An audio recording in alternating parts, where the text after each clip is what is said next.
Welcome, welcome, welcome. This is a Public Works podcast. My name is Joseph Blackman, and today I got a real treat for you. Her name is Hillary Caron, and she is the Water Education and Program Coordinator for the City of Grand Rapids in beautiful Michigan. Hillary, say what's up to everybody. Hey everyone, really excited to be here. Thanks for having me. Sure thing, sure thing. So you're the Water Education and Program Coordinator for Grand Rapids. Talk to us more about that. It's a title. I'm sure most people know what water education is and program coordinator, but let us know what your role is, and then walk us through a random Tuesday. What are you doing from the time you get to the office to the time you clock out? Yeah, that's a great question because tomorrow is Tuesday and I don't know what I'm going to be doing. I'll find out at 7 o'clock in the morning when I clock in. So to be a water education programs coordinator, I had the lovely opportunity to sort of job craft what this position looks like. So this is the first of my kind for the city of Grand Rapids. And I started this position in February of 2023. And so I've only been in this position for a few months now. And every day it's like I'm creating something new. And it's absolutely fantastic, but at the same time, very overwhelming. Because each day you're figuring something out. We haven't gotten to that rhythm yet. I don't know seasonally what's happening and whatnot. I know when school starts and when school ends, sort of thing, and kind of the ebb and flow of what teachers are instructing their classes and sort of thing. But what this position is really, or at least what I've created it to be, is kind of an all-encompassing role, where it's got multiple touch points throughout our community as far as what water education and what people are learning. So there's a K through 12 education component where I'm going into classrooms. Individuals are coming to our plants for tours. So learning about the drinking water system, learning about the wastewater system. And then there's a community ed piece. So going out, doing events, kind of just talking about our services and having people interact with us. And then also there's a whole workforce recruitment and development side to it as well. So right now we're still trying to create things and trying to get stuff I was just working on my strategic plan for the next 3 years today in hopes that something will stick from what we've done over the few months to the future. And so on a random Tuesday, especially in the winter, things are a little bit slower, especially at the end of semesters and kind of during that holiday break. I don't have nearly as many tours or as many visits out to the plant or classroom visits. So this is now my time to really figure out, okay, let's reflect what worked, what didn't work, what partners are missing in conversations, and how can we move forward with the future. So Wow. That's me in a nutshell. It seems like a lot, and it kind of is, but because it's something that I have pretty much total control over, I really get to align my passions and what I'm excited about with this role. That's cool. And I love the term you used, job craft. Yeah. It's like you're creating a job, which is, I think, pretty cool. But in creating it, where does Hillary go to find, I guess, a rubric or information? I'm sure you're like either on the web or in person. Like, who do you talk to? You said you sometimes use schools for certain curriculum. Like, how do you craft something out of thin air? And then what's your kind of your North Star to finding what to do and how to craft it? That's a beautiful question. I wish there was like a catch-all, like a database where I could just type something in. Networking goes a long way. And so how I'm able to get into classrooms or meet with different instructors is really by word of mouth. I hear about something, there's an organization of teachers that's, already doing water curriculum. Okay, now how do I get an invite to that table and kind of share on that sort of thing? Michigan is great because we already have so many people doing water education, but the majority of the work is on watersheds, conservation, water stewardship. Where I'm filling that gap is on the urban or human water cycle. So how do humans interact with that water? what happens to the water after we use it, how do we figure out what a good source of water is and treat it. And so I'm able to really utilize what State of Michigan has for their water quality curriculum, talk with teachers in the general area, and then there's conservation groups that I can kind of tie on to that really work out well. And then from there, sharing it. So there's some really great organizations, municipalities throughout the country that are really doing something very similar to what I'm doing. And I've been able to reach out to them and say, you have this whole curriculum that's focused on your watershed, and it is amazing. I want to create that. What were your steps for doing that? So it's about not being afraid to ask questions, and really bring those subject matter experts in there, because the teachers know what curriculum would fly and what wouldn't, what would be considered like a cherry on top versus like these are the needs of the classroom sort of thing. And whatever way that I can bring people for place-based learning, that's like key for me. So if I can get people into plants, if I can get people into facilities so that students can really see what it means to be a water professional versus like the abstract idea of like, yeah, your water's treated. Those are kind of what I'm hoping to do with that. You answered the question I was going to ask next, because there's plenty of associations and, like you said, conservation groups out there who are kind of singing that same song, but you fly under a pretty big flag with the city. When you walk into a room and you have the city of Grand Rapids on your shirt, that's a big deal. So how have you kind of leveraged working for the city to be able to get into those rooms, get into those conversations that just the average 501c3 wouldn't be able to? Yeah. I think really it's about coming in and not having a secret agenda. So if you realize that everybody's on the same footing and you come in with the passion and saying like, this is what I currently have, and having something to offer these organizations where we're not just using them to kind of put a check mark next to some grant or source water protection plan or something like that, to kind of have an idea and say, okay, this is my dream. This is where I see you coming in and how it would be beneficial.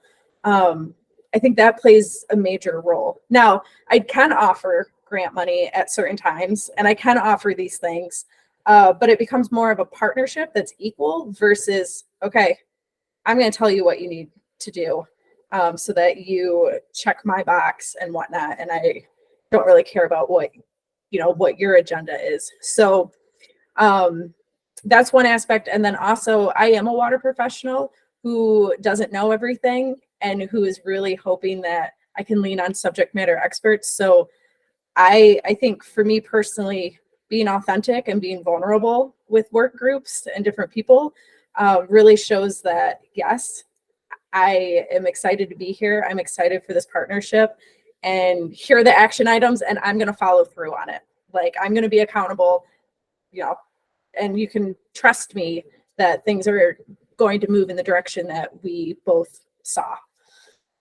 Sure. I like that attitude, because in these professions, you can easily come off as like, oh, I know it. I've been there, done that. I'm in the industry. I know everything about it. But like you said, when you come in as kind of that beginner's mindset, like, hey, I'm looking to learn more so I can help educate my, let's say students, constituents, group.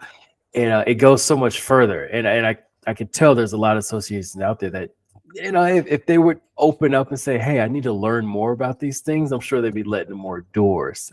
That makes sense. You've been at this for so many months. What's worked so far? Like, let's say you had to, somebody in Florida is like, oh, Hillary's the best at this program. We need to talk to Hillary. What advice would you give them in getting it started and kind of getting that ball rolling? I would be honored if anybody thought that way. I think the biggest piece of it is reflection. And coming in with a fresh mindset, because there are certain things or, there's certain events that I've done multiple times now, and I'm still constantly revamping things to make it better. And it might just be simple finesse things where, my communication lacked and, this, and then I didn't have the right people or the right chain of command, or maybe I didn't think about food at an event, or, something, it seems trivial, but it could really make or break an experience. And I think reflection is big, and documenting. I'm trying to get so much better at this, like write down notes. What were things that worked? What were things that didn't work? So then when you go into the planning period for next time, you actually are not starting from square one again. You actually have like, okay, these were some good things. These were the not so good things. So let's avoid that one and focus on like what did work. I can't stress enough note taking. And I think that is a huge thing. And then being able to share with others and talk with others. If there's somebody that has hosted a water festival and you really liked something that they did and you want to kind of mimic that, bring them in on the conversation and just say, hey, can I spend 30 minutes with you and like learn about maybe how you organized your things or how you reached out to certain partners. People love to share. And that's what I'm finding is that networking used to freak me out. But when you're authentic and you're passionate about something, it's amazing the connections you can make just by simply sharing your story. Yeah. You said you're the only person in this role, and it's a new role. You're still job crafting. How do you find help for it? You might not have a team of 40 people under you who you can say, hey, go figure this out, go do this, go make sure you order the Subway sandwiches for this and that. So how do you go about finding help for these events? Because it seems like it's a lot of moving parts, and sometimes Hillary might not be able to get it done herself. Yeah, my volunteers, whether they're staff or community volunteers, are fantastic. I was just looking at something, some of my successes as I was like putting together my strategic plan, and the amount of volunteers that I've had for certain events is incredible. We're talking like double digits, and sometimes like over the course of the year, triple digits for certain things. And I mean, sometimes the volunteers outnumber the people that actually attended the events. And I think finding those people, it's tapping into your staff and doing like personalized asks. You find a task that they could be very good at or that you think their skill set would be great for, and you do that personalized ask. I get further with that, even though it might take more time. I get more traction with that than just doing a blast email saying like, I'm looking for people. People ignore emails and they're not personalized. And so I think when I'm able to talk to an individual personally, share with them my passion and be like, I'm really excited about this event. This is what's going on. I think you'd be great for this. Can I count on you? Then they can't really, they might say, let me think about it. But then they have a face that they can't it's just like that in-person thing. Like it's more difficult to say no. Yep. You got it. I love it. Love your psychology behind that. What would you say is a win for you in your department? Like, let's say, we go through the next year, right? We lift our head up. How do we know if Hillary won? Is it getting 20 more kids to want to come into the industry? And we'll talk about the workforce side after this, but is it, running 5 successful events? Is it, what's a win? And how do we know that Hillary's crushing it versus just doing good with it? That's one thing that I'm struggling with is like, how do you turn subjective things into objective measurements? And like, for me, my goals are more subjective, where it's like I've been able to connect with an individual, or somebody has mentioned that they're really excited about water, or a child was like, hey, I remember you from this tour, or like teachers giving me feedback as far as tours. I think a win would be that people continue to reach out to the water system for classroom visits. They look forward to events that we're hosting, and they actually attend them, right? So for me, that's a big win, is if more and more teachers are asking for tours, or more and more teachers are asking for a classroom visit because they heard from a colleague, about what I do or what we do, and they think it would be great for their class. To me, that's a win. But as far as like the more subjective side, like if somebody tells me thank you afterwards and they're smiling, I mean, I've had events on a Saturday and kids are like, this is fantastic. And they're learning about water. It's like, all right, like that's a win there. But yeah, I think the impact that we're making isn't always measurable, but I know deep down, like every day I'm coming back because I truly feel like we are making a difference. Yeah. No, I appreciate that answer. Isn't it? Sometimes it's not really the spreadsheet that can tell you, how you're doing. It's more so like, did enough people get impacted? And you know how it is. Not everybody's going to tell you that you did a great job, but usually that one speaks for like 20 people out of 100, Absolutely. And if a middle numbers. schooler says something to me and like gives me some sort of like, this is great, then that's 100 people in my eyes. I love it. All right. So let's talk about what I'm also passionate is workforce development. I can tell you're coming on the side of recruiting and getting people into the industry.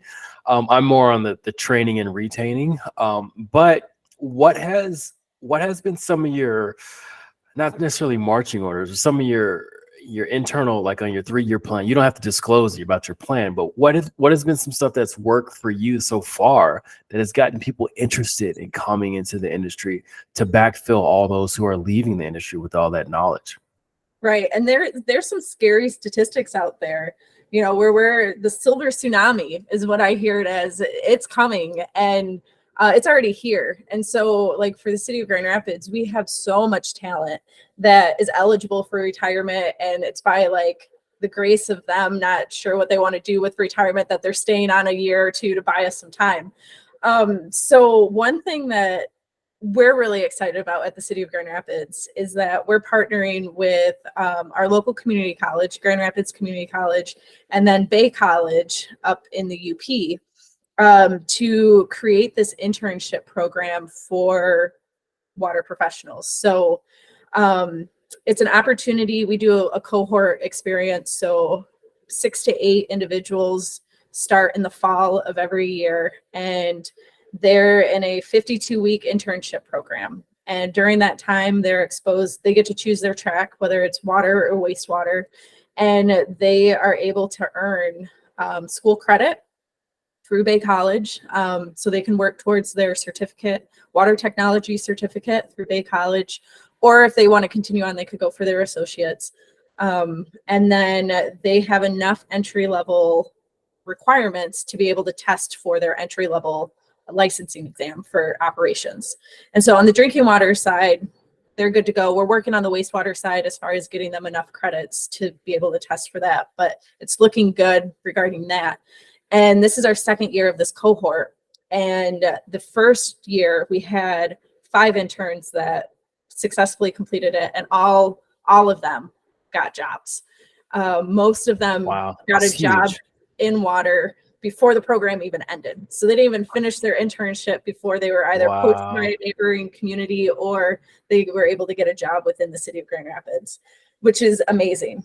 And so this year we have 6 that are currently in the program, 4 of which are in drinking water and 2 are in wastewater. And we're hoping again that we can get them at least have them be a strong enough candidate where City of Grand Rapids doesn't necessarily hire them. Somebody in West Michigan will want to take them on and bring them on into their workforce. So that's one piece of it. And I think a key component of that for the retention piece, we do a mentorship with it. So the mentees or the interns of this program get to select their mentor that's in water or wastewater, and they're working closely with them to, build confidence, get that support, help fill out a job application, help remove some of those barriers that a new person coming in, especially for a municipality,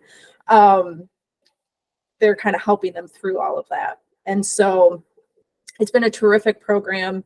It is EPA funded. So we were able to receive $500,000 through the EPA to do this type of program. And that's where the K through 12 and community ed piece comes in too. But the meat and potatoes of that is this internship program. And it's been absolutely amazing. Yeah, you kind of like sped through it like it wasn't a big deal. Like, come on, Hillary. 5 people got jobs from your program. Like, Yeah. I get that tattooed on my forehead. Like, look at me. That's I huge. appreciate that. That's huge. Like, don't speed through that. It's like legit. You're like doing good work. So 2 different things: the workforce side and then kind of the communication side. Are there 2 different hats Hillary has to put on to kind of compartmentalize each one? Because those are kind of on the different spectrum. There's so many hats that I'm constantly wearing. And actually, so I do a summer camp and each day I wear a different hat. So I'm a water wizard, I'm a water queen, and I'm a water captain throughout the camp. So every once in a while I look at my hats and I'm like, all right, I think I need to be the wizard today. Like I need to make magic happen. I like it. Yeah. So no, there's definitely lots of hats, but that's where I can lean into staff, even though I don't have necessarily a team that reports to me or I report to. I have some really terrific people that I can say, hey, I'm about to send this email. Can you read over it and just make sure that, there aren't any missing gaps? It sounds okay. And then also, I use ChatGPT for a lot of things. Oh yeah. It helps me with spelling, helps me with like making stuff flow better. Oh yeah, brainstorming, it's amazing. Yeah. Like I can put together, I do like workshops for these interns as well. And so I've got like a whole list of 20 different ideas of workshops that I can pull from and say, okay, our interns are needing this month. So let's just do a workshop on that. It's great. Isn't it the best? It makes me kind of scared, but it's the best. Let's talk about Hillary. How you got into the industry? Give us the rundown of your career trajectory to where you're at today. I've been thinking about this because I feel like there were signs in my childhood that water, like I needed to go into water. I was always fascinated with like elevated storage tanks or water towers that I would call them as a kid. I would always like play a road game. I'm from the Midwest, so we would go on long road trips and I would be counting like all the water towers, that sort of thing. So I feel like there were signs, but I honestly did not go to school for water. I went to school for plant biology. I have a bachelor's of science in biology and a master's in biology. And my ultimate goal was to be a professor at a university and do research. Okay. I was going to study trees or lichens or mosses, something. And I did my master's. I realized scientific research isn't really my jam, but I love teaching. And so when I graduated, I moved back to Michigan. And I live right like around the corner from our current our filtration plant. And there was a job opening as a lab tech. And it's one of those things where it's like, well, I've got the qualifications. I don't have anything better to do. So I'm just going to do it. And then here I am 6 years later. I was a chemist for about 5.5 years. And then I was able to move into this education position.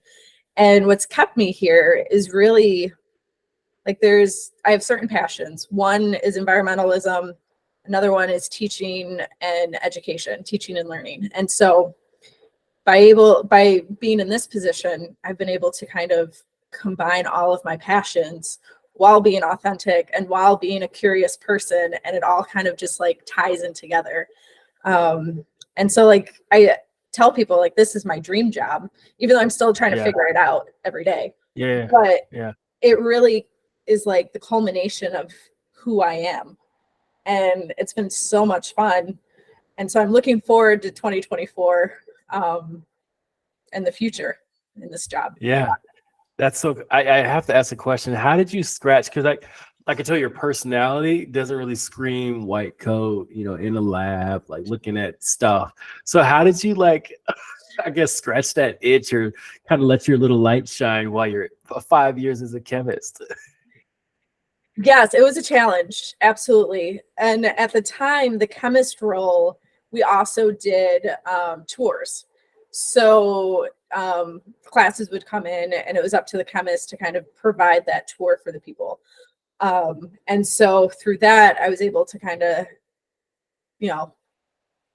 that was kind of my avenue for that. But then when we received our EPA grant, which was in 2022, I really took that head on as far as okay, let's do education, let's do an internship, let's do all of these things. And it became one of those things where it was really a disservice to the lab because my passion aligned with the education piece. Yeah. And I will say, being a part of associations, I'm on every single outreach and education committee that, that associations have. So the Michigan AWWA, the Michigan wastewater equivalent. So it's our MWEA over here. At one point before my position, the water system had their own community ed and outreach committee. And so that's another way that I itched that scratch, was just joining every single possible committee that I possibly could. Sure. I love it. I can imagine I want to do the tour. Yeah. Pick me. Yeah. Now some of the technical tours I can't do. I need a subject matter expert. So if you bring in a bunch of water engineers who want to know horsepower of pumps and all of those things, I could do it if I had a cheat sheet. But some of the things I'm just yep, you're going to need to talk to this person. Totally. All right. Let's say young Hillary, 19-year-old Hillary, she's like, should I go to college or should I do an internship? And she's like, you know what? I want to get into water. So she asks you, she says, what one skill set should I pick up along my journey would help me be successful at what you're currently doing today? What would that one skill set be? I think the biggest piece is being curious and leaning into your curiosity. So essentially, be a lifelong learner. Just know that there's opportunities all over, and they might not seem like you can learn from them right away, but with reflection, I'm sure you picked up something. I can't stress that enough. And with that, I think comes, don't become complacent. Always be learning, always be trying to make a better version of yourself. I think that would be some of the biggest skill sets there that I still sometimes have to remind myself.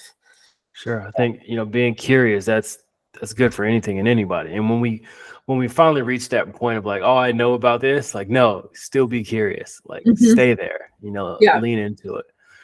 All right. I need a story from Hillary of when something went wrong under your watch, what you did to fix it, and then what lessons you learned from it to apply to your future career.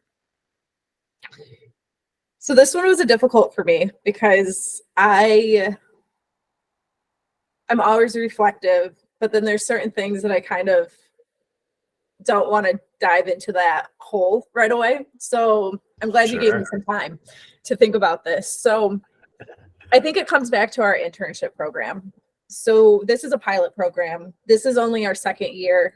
And there's so many different moving parts where the first year, we thought it was this way that we needed to onboard people. Well, then we made changes. And then the second year, there is a different way.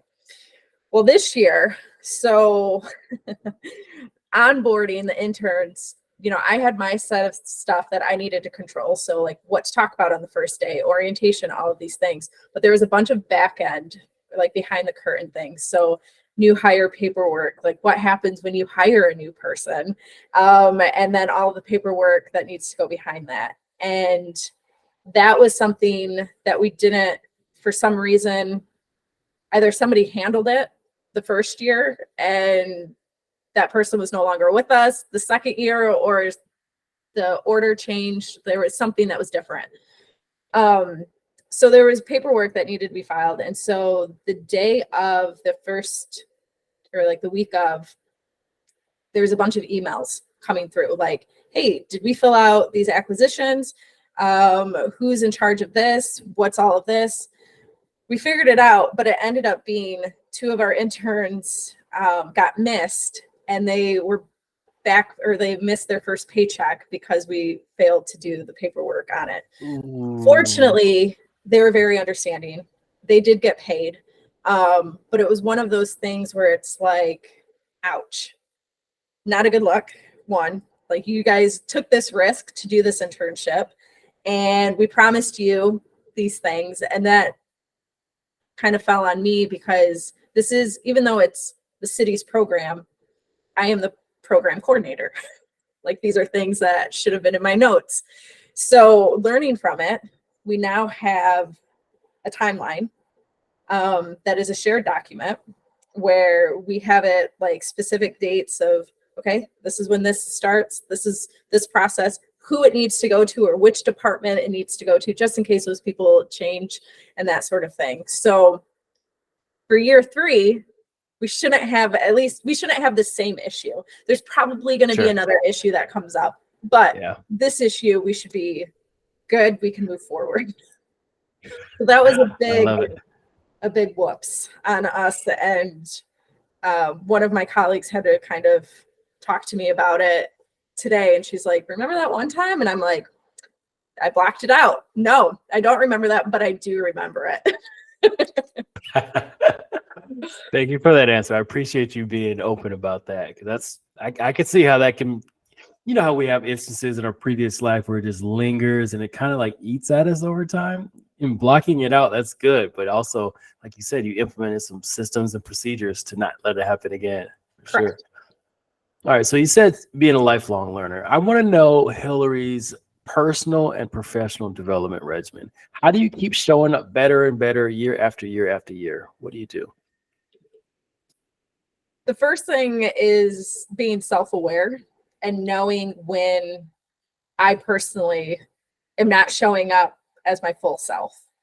So I've got certain tells for myself that I know, okay, yep, it's time to take a step back. You need some self-care. So sometimes it's seasonally, you know, with weather and stuff like that, especially in Michigan with winters. But so how I take care of myself, I go to counseling. Like, it might not be every week, or it might not be at a consistent rhythm, but when I know that I'm not taking care of myself personally, I know that I can't show up for everyone else. It's time to take an hour and talk to somebody about it. So counseling is huge, big supporter of that. Mental health is really important. When I am kind of in my groove and things are going good, a big thing is just getting up from my desk and going for walks. Like, it's amazing the types of ideas that can come through my head when I step away from my computer. It realigns my focus a little bit. Do I always do that? No. And that's one of my tells where I'm not taking care of myself. And I think to learn, or like my professional development regiment, I love going to conferences. Not only do I learn a lot, but I'm able to network, connect with people, and it rejuvenates me. It's tiring at times, but also I come back and I'm like, I look at my notes and I'm like, oh, this person does this and this. I need to reach out to them. And it kind of gives me a little bit momentum, more momentum to go through, you know, the next season. So I think that's a great way of learning. And I read a lot of self-help books, I guess you could call them, or like development books. Yeah, for sure. Audiobooks, like sometimes when I can't sleep, I'll just put on a self-help audiobook and try to fall asleep. It's a little bit healthier than listening to like true crime or things like that before I go to bed. But there are times where like my anxiety picks up when I'm listening to those books, where I'm like, nope, this isn't the time for me to do that. I need something more fluffy. What book have you recommended or gifted the most? The book that I would recommend is Think Like a Monk by Jay Shetty. Okay. I know Jay Shetty, yeah. It's the only book. I get really nervous recommending books. But for some reason, this book, no matter what, like even if you're not religious or you are religious, there are still some key parts of it where it helps you rethink things and changes your perspective and sheds some light on certain things. So big fan of that book. It's in my constant rotation. The audiobook is great. The physical copy is great. Whatever suits you. Sure. I like how, we're kind of on the topic of books, because books, I mean, personal development's helped me out tremendously in my years, post like formal college education, which only gets you so far. And since you are the captain, and you have this job craft where you're crafting a position to be able to mold these youngsters into being legit human beings and adults. How much of that do you weave within the curriculum of versus hard skills, soft skills, and then also personal development, saying, hey, like, yes, you should know how much liquid goes in this beaker to get this result, but also like how to be a solid human also. And then, like, do you ever have to dance on that line of like doing too much of that or not enough? And what's that battle like? Now that you say that, I weave that into everything that I'm doing. For like the interns, we do like core value exercises. So what really is important for them and their passion. And that's a big piece of it.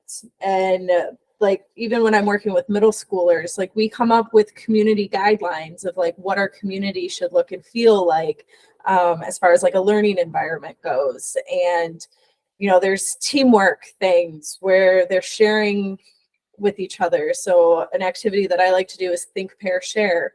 So they think on their own, then they pair up with somebody, talk about it, and then they share with the group.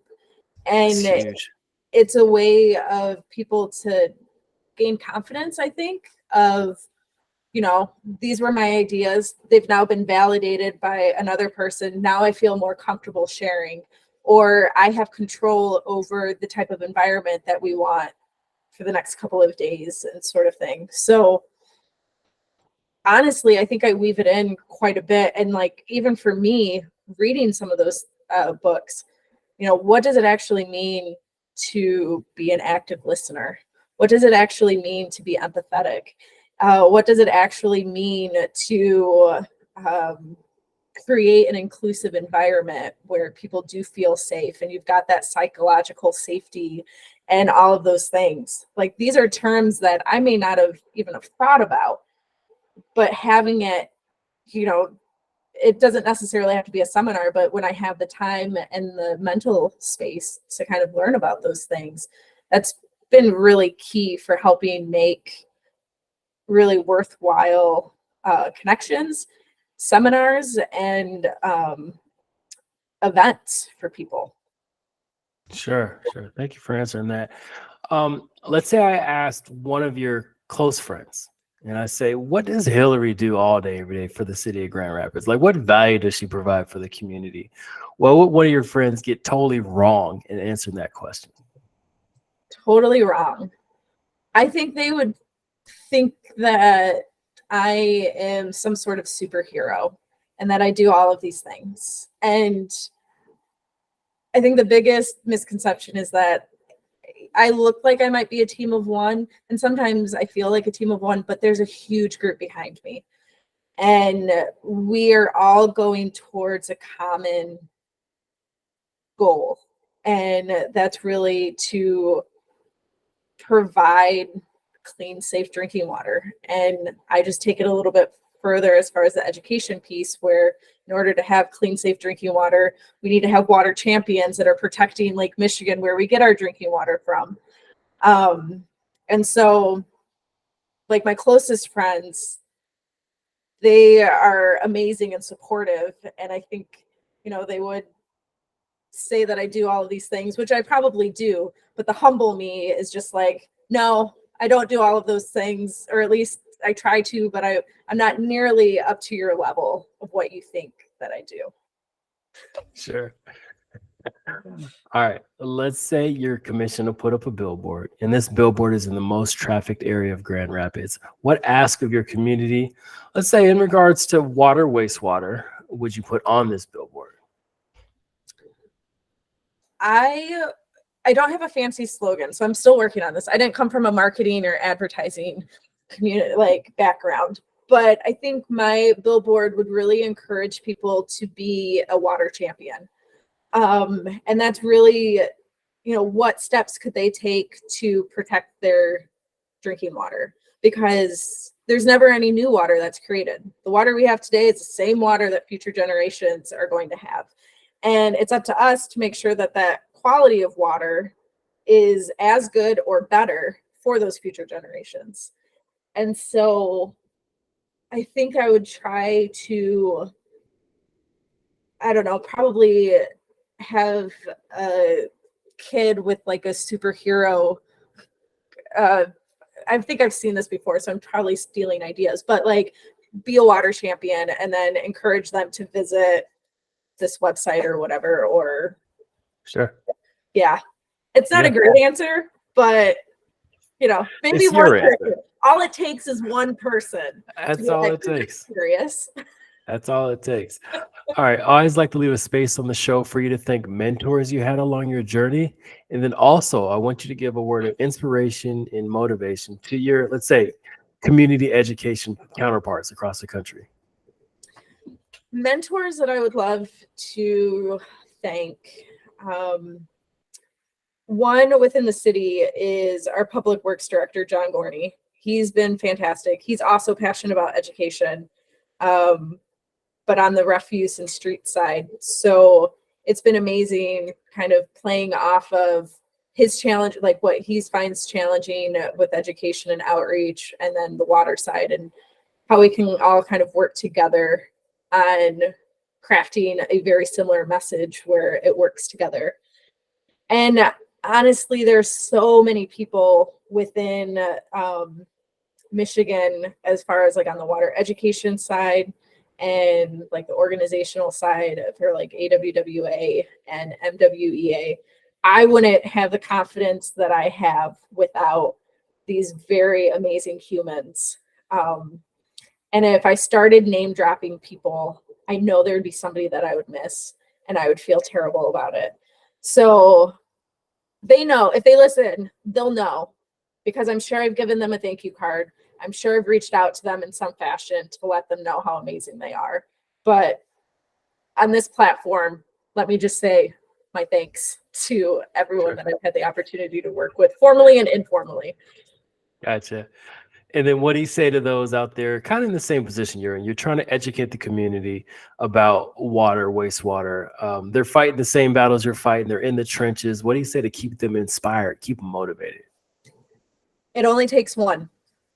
And honestly, I'm sure if you are in outreach and education, you have reached numerous people. Even when you don't think you have, you'd be shocked to know that there is probably so many people that remember the experience that they had or what you talked about. And I think the biggest thing too is just don't give up and keep being passionate about what you're doing and continue to share your story. Okay. All right. All right. Let's say I'm coming to town and I text you and I say, Hillary, where can I get the best burger in Grand Rapids? Where are you going to send me? That's a great question. We are known as Beer City, USA. So there are so many breweries that are available, and most of them probably serve a burger or there's something down the road. I can't pick a favorite. There are some really good Michigan beers that are here. So I would say you couldn't go wrong with any place. Okay. Give me the spot where you're getting your best beer at, and then I can snack a burger from that plot. Oh man. I think one of the biggest places is Founders, Founders Brewing. They've got a lot of great beers. They sell them in stores, so you can always test one out, before you get here. But I will say it's better on tap. So yeah, Okay. that's where I'm going to go. All right. Founders it is. Well, Hillary, thank you for hopping on the podcast. Thank you for sharing your wealth of information and knowledge with us. To all the listeners out there, make sure you share this with somebody who you think needs to hear it. Hillary, any final words before we get out of here? Thank you so much for this opportunity. I really appreciate it. And I think anybody can be a water educator. Anybody can be in my role. It's just, if you've got the passion for it, you can do it. So I encourage you to job craft and find ways that you can tie in outreach and education into your current role, if possible. Sure. I love it. Well, Hillary, again, thank you for hopping on the show. This has been the Public Works Podcast, and thank you, everybody, for tuning in.